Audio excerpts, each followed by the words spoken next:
Bonjour à tous, je suis Didier Mazier, je vous souhaite la bienvenue, je vous remercie de votre fidélité à cette chaîne.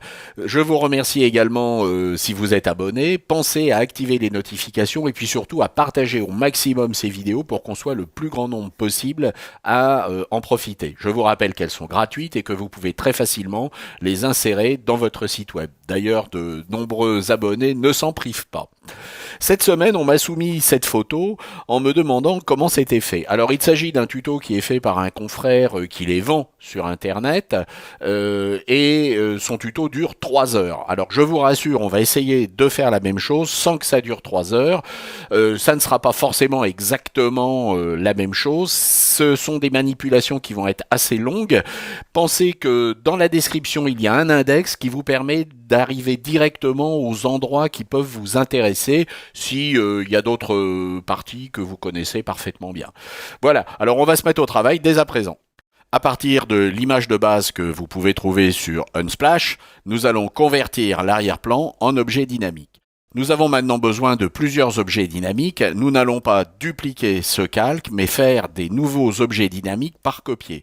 C'est-à-dire que les différents objets dynamiques que nous allons créer ne seront pas affectés par les modifications que l'on ferait sur les autres. Nous allons donc travailler sur ces deux objets dynamiques et puis celui-ci nous servira de référence. Vous pouvez renommer ce calque de façon à savoir ce que vous faites. Et nous allons travailler avec un filtre qui est le filtre Camera Raw. C'est le plus rapide et c'est le plus simple pour arriver à ce que nous voulons faire. Dans Camera Raw, en fonction du type d'image que vous avez, vous allez avoir la possibilité éventuellement de travailler sur l'exposition. Et puis surtout, ce que vous allez faire, c'est vous allez réduire les textures, de manière à obtenir cet effet légèrement surréaliste où on ne voit plus le grain de peau. Vous pouvez également travailler sur la saturation, c'est-à-dire désaturer légèrement.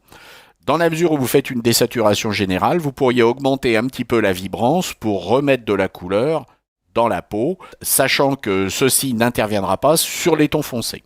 Ensuite, vous allez vous intéresser à la netteté. Vous allez augmenter le gain considérablement en fonction également du rayon. Et puis, vous allez effectuer un masquage. Pour effectuer le masquage, vous allez appuyer sur la touche Alt ou Option et vous allez déplacer votre curseur pour voir où la netteté va s'appliquer. Donc, il s'agit ici d'appliquer la netteté uniquement sur les contours et de ne pas affecter les surfaces, notamment les surfaces de peau. Donc ici, on peut relâcher et nous avons bien augmenté la netteté. Nous pouvons donc maintenant faire OK et nous avons appliqué ici notre filtre principal. Travaillons maintenant ici sur notre deuxième élément pour lequel nous allons dans un premier temps demander un passage en noir et blanc.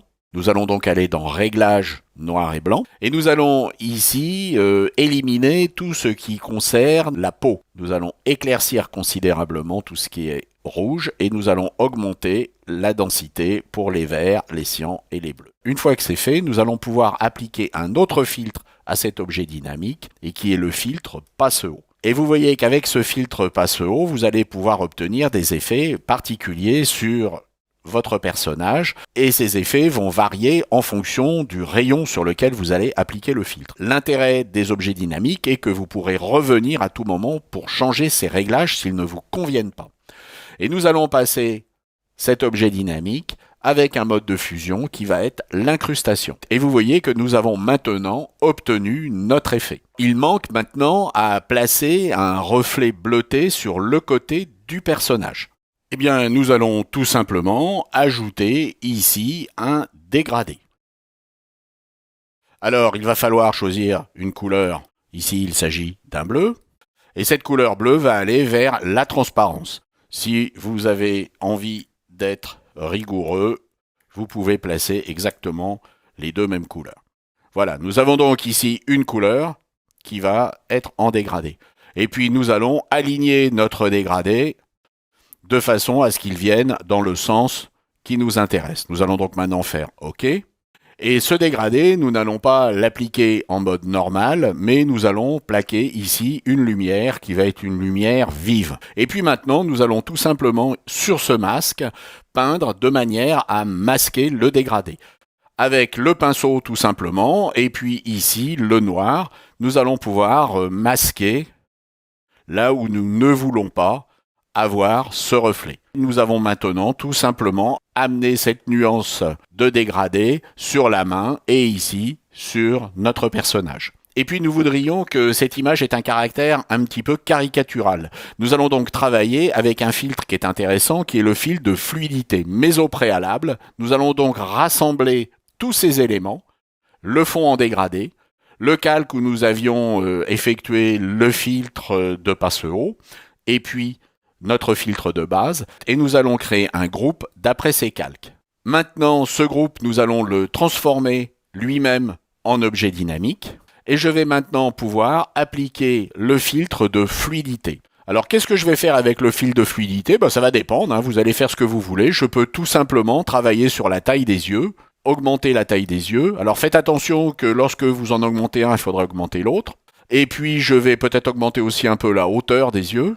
Et puis je vais augmenter un petit peu la largeur des yeux, et puis je vais travailler également sur la bouche, c'est-à-dire que je vais augmenter la largeur de la bouche, augmenter la hauteur de la bouche, et puis peut-être la lèvre inférieure, et enfin peut-être ici le sourire. Et je vais faire OK. Et vous voyez maintenant mon image caricaturale qui se trouve ici, nous allons la comparer avec l'image de base, nous avons bien obtenu ce que nous voulions. J'espère que cela vous a intéressé et puis je vous dis à la semaine prochaine. Au revoir.